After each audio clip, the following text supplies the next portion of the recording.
Friends, ഒരു ദിവസം teacher ക്ലാസ്സിലുള്ള സ്റ്റുഡൻസിന് കുറച്ച് ടോപ്പിക്സ് കൊടുത്തു. എന്നിട്ട് അവരോട് പറഞ്ഞു, നിങ്ങൾക്ക് കിട്ടിയ ടോപ്പിക്സ് നാളെ കാണാണ്ട വന്ന് പഠിച്ചിട്ട് ഇവിടെ എക്സ്പ്ലെയിൻ ചെയ്യണമെന്ന്. അങ്ങനെ നെക്സ്റ്റ് ഡേ എല്ലാ സ്റ്റുഡൻസും അവർക്ക് കിട്ടിയ ടോപ്പിക്സൊക്കെ നന്നായിട്ട് എക്സ്പ്ലെയിൻ ചെയ്തു. എന്നാൽ അതിൽ ഒരു സ്റ്റുഡൻറ്റ് മാത്രം മറ്റുള്ളവർ പറയുന്ന കാര്യങ്ങളൊക്കെ നന്നായിട്ട് ശ്രദ്ധിച്ച് കേൾക്കുകയും ആ ഒരു കാര്യങ്ങളെയൊക്കെ തൻ്റെ നോട്ട്സിലേക്ക് കൂടി എഴുതിയെടുക്കുന്നുണ്ടായിരുന്നു. എന്നാൽ തൻ്റെ അവസരം എത്തിയപ്പോൾ ആ ഒരു സ്റ്റുഡൻറ്റിന് തൻ്റെ ടോപ്പിക്സ് ഒന്നും തന്നെ എക്സ്പ്ലെയിൻ ചെയ്യാൻ സാധിച്ചില്ല. താനൊന്നും പഠിച്ചിട്ടില്ല എന്ന് അയാൾ ടീച്ചറോട് പറഞ്ഞു. ഇത് കേട്ടപ്പോൾ ആ ഒരു ടീച്ചർക്ക് ഒരുപാടധികം ദേഷ്യം വരികയും മറ്റെല്ലാ സ്റ്റുഡൻസിൻ്റെയും മുമ്പിൽ വെച്ച് അയാളെ ഒരുപാടധികം ഇൻസൾട്ട് ചെയ്യുകയും ചെയ്തു. എന്നിട്ട് ആ ഒരു ടീച്ചർ അവിടെയുള്ള എല്ലാ സ്റ്റുഡൻസിനോടും പറഞ്ഞു, ഇന്ന് നിങ്ങളെടുത്ത എല്ലാ ടോപ്പിക്സിൻ്റെയും ഒരു റിട്ടൺ ടെസ്റ്റ് നാളെ ഉണ്ടായിരിക്കുമെന്ന്.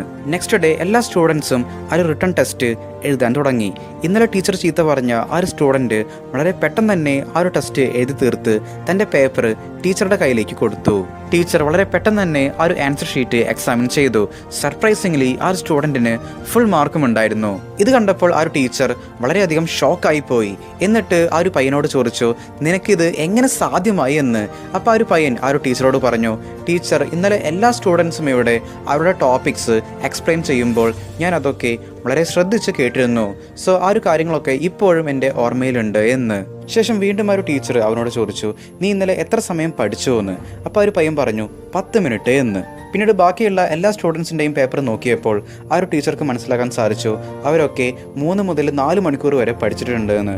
ബട്ട് അവർക്ക് ആർക്കും തന്നെ ആ ഒരു ടോപ്പിക്സൊക്കെ നന്നായിട്ട് എക്സ്പ്ലെയിൻ ചെയ്യാൻ സാധിച്ചില്ല.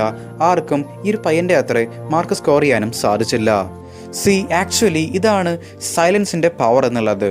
ആളുകൾ വിചാരിക്കുന്നത് കൂടുതൽ സംസാരിച്ചിട്ടുണ്ടെങ്കിൽ അല്ലെങ്കിൽ എന്തെങ്കിലും ഒരു കാര്യത്തെ പറ്റി നന്നായിട്ട് മറ്റുള്ളവർക്ക് എക്സ്പ്ലെയിൻ ചെയ്ത് കൊടുത്തിട്ടുണ്ടെങ്കിൽ മറ്റുള്ള ആളുകൾ അവരിലേക്ക് അട്രാക്റ്റ് ആയിട്ട് മാറും എന്നുള്ളതാണ്.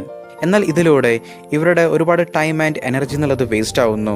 ഒരുപാട് ഇൻഫർമേഷൻസ്, ഇവരുടെ സീക്രട്സ് ഇതൊക്കെ മറ്റുള്ളവരിലേക്ക് ഷെയർ ചെയ്യുന്നു. ഫ്രണ്ട്സ്, ആയിരക്കണക്കിന് വർഷങ്ങളായി ഒരുപാടധികം മഹാന്മാരായിട്ടുള്ള ആളുകൾ ഈ ഒരു പവർ ഓഫ് സൈലൻസ് എന്നുള്ളത് അവരുടെ ലൈഫിൽ പ്രാക്ടീസ് ചെയ്ത് വരുന്നു. ഇതുകൊണ്ടാണ് അവർ മറ്റുള്ളവരെക്കാളും വളരെ യുണീക്കായിട്ട് മാറുന്നത്. ആൻഡ് അവരുടെ പേഴ്സണാലിറ്റിയിലുള്ള ഏറ്റവും പവർഫുൾ ആയിട്ടുള്ള ഒരു വെപ്പൺ എന്നുള്ളതും ഈ ഒരു സൈലൻസ് ആണ്.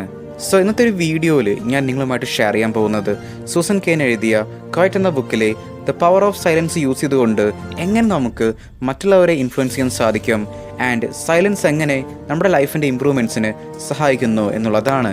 Number 1, you appear more powerful. ഫ്രാൻസിലെ രാജാവായിരുന്ന ലൂയിസ് 14 അദ്ദേഹം വളരെ ഇൻട്രോവേർട്ട് പേഴ്സണാലിറ്റി ആയിരുന്നു. മറ്റുള്ള രാജാക്കന്മാർ തങ്ങളുടെ രാജ്യത്തെപ്പറ്റിയും തങ്ങളുടെ സൈന്യത്തെ പറ്റിയും മറ്റുള്ളവരോട് പുകഴ്ത്തി പറയുമ്പോൾ ലൂയിസ് 14 മാത്രം ഇതൊന്നും തന്നെ ആരോടും ഷെയർ ചെയ്യുമായിരുന്നില്ല.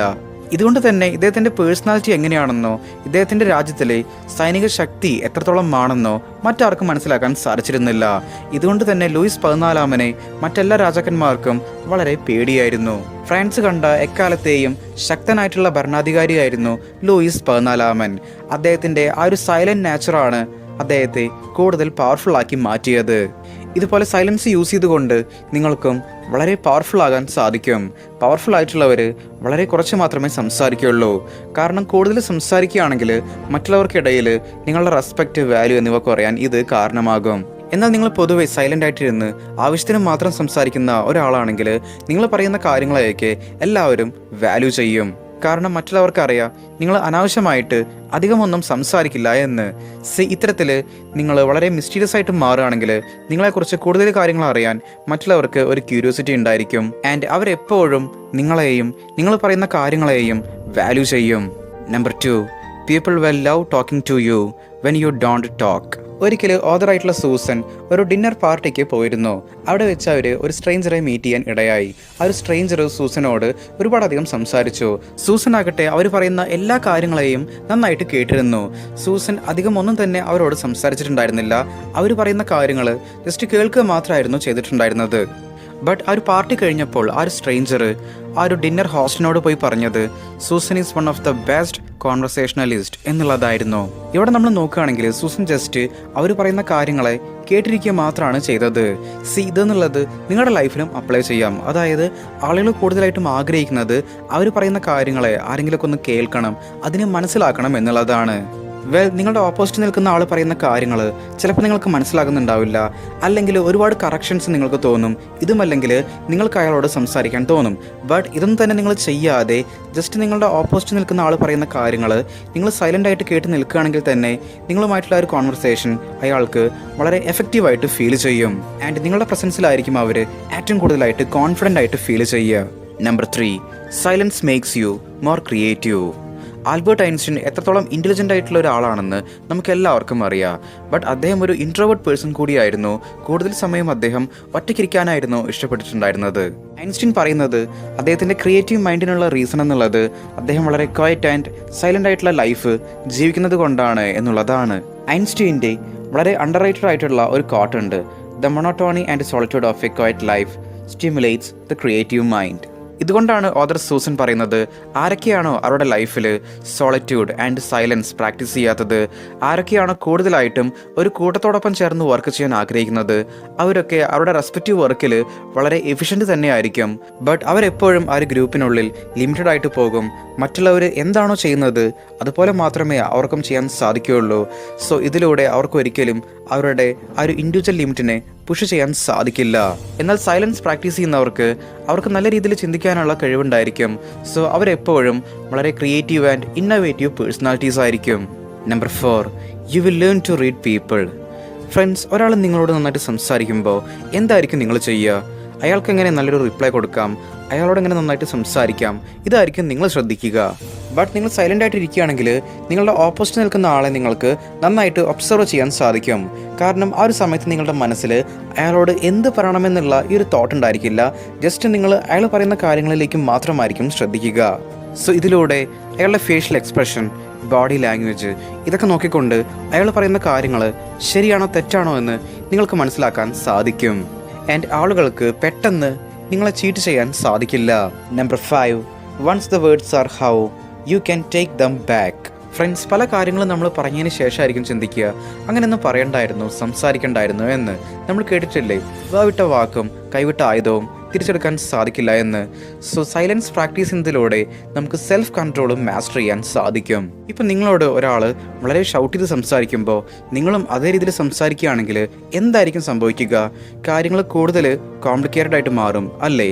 സോ മറ്റുള്ളവരും നിങ്ങളെ ഒരു വീക്ക് പേഴ്സൺ ആയിട്ട് കാണും. സോ ഇത്തരം സിറ്റുവേഷനിൽ നിങ്ങൾ സാഹചര്യങ്ങളെ നന്നായിട്ട് മനസ്സിലാക്കണം. എന്നിട്ട് മാത്രമേ നിങ്ങൾ ഒരു മറുപടി കൊടുക്കാൻ പാടുള്ളൂ.